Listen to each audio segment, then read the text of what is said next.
Hello, traders. FX Pip Collector here. Today is Monday, August 18th, and this is my PM recap for gold, and we are on the 4-hour time frame.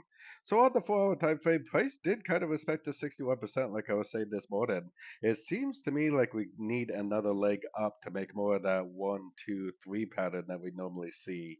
So I think there's a good chance we're at least going to go up to here and maybe even go up to here to make more of that three wave, like I said, ABC shape that we're always looking for. So anyways, taking it down to the 1 hour time frame, if that is true, then we want our Fibonacci retracement from here to here. We want to keep an eye on our Fibonacci retracement levels. If we do get a nice engulfing move to the upside, I definitely would take it as a long. It could even turn into a possible wave one, wave two, wave three, which a wave three should go to about 161% of wave one if that is the case.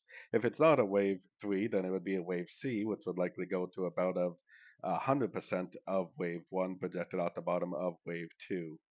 So anyways, don't forget to check out my website linked over here in the corner. And as always, thank you for watching and happy trading.